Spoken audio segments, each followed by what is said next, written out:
As you can see, cars up in the air, big bus. Always scared to go underneath these things when on the lift, but have it nice and locked and triple checked. But here we go. This is a Florida car. Well, it's been in Texas for a little bit, but 100,000, almost 100,000, 98. You will see, this is the transfer case, and you'll see that the transmission pan is missing, and it is missing because we are changing it. And we'll get to that in a second, but I just want you to see the overall condition of this thing. Pretty nice. Bushings are nice. Don't see any oil leaks. There are no error codes anymore. It had a bunch of them, but not anymore. None of them engine related. They were just some minor electrical problems due to the auxiliary battery. But as you can see, super clean car. I almost want to say this transfer case was changed at one time because it looks super clean. So here we go. This is the valve body of the transmission. And if you guys own a Mercedes, you know that these 722, well, this one has the high performance version of that, are prone to failure if you don't maintain them. Luckily, this one was changed once per the Carfax, so we're doing it again because it is due. So very easy.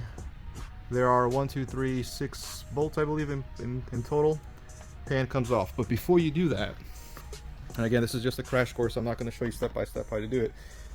Before you do that, you would, of course, from the underneath, have to drain the fluid, right? This is the bottom of the pan.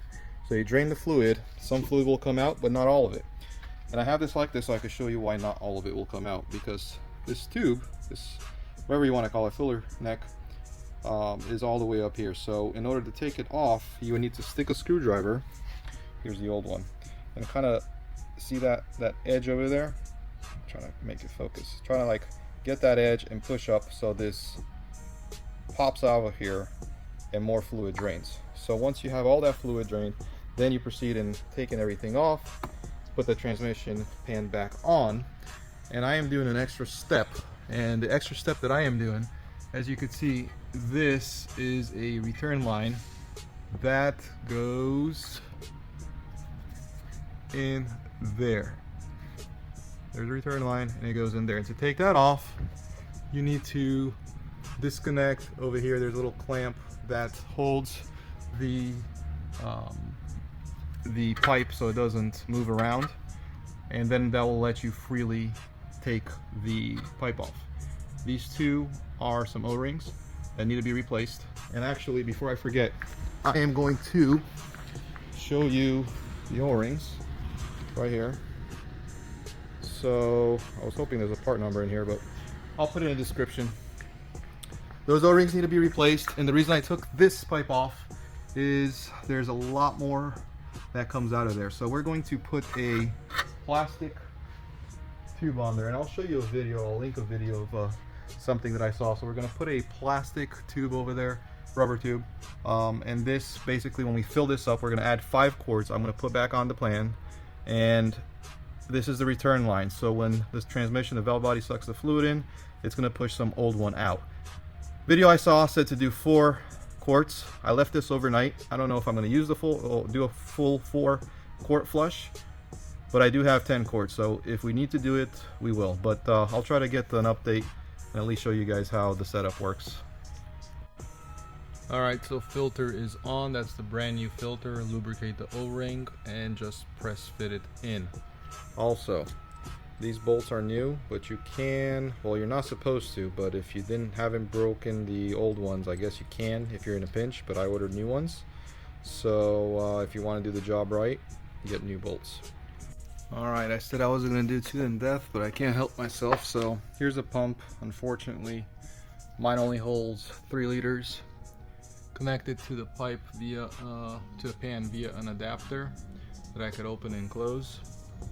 And over here, you can see is a rubber tubing. Can't see because it's after the lift, but it's an empty can that I'm going to measure. Every liter, or actually maybe 2, I will stop the car and assess the hose and see if it's the same color as the one that I'm putting in. And that's about it. First, what you want to do is fill up 5 liters of oil before you start, because that's what you take out when you drain everything.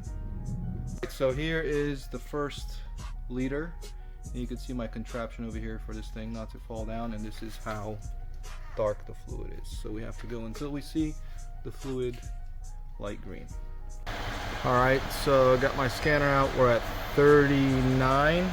Magic number is 45, and at 45 what we're going to do is disconnect this, see if it drops a little bit of a little trickle of oil out. If it does, then we're done.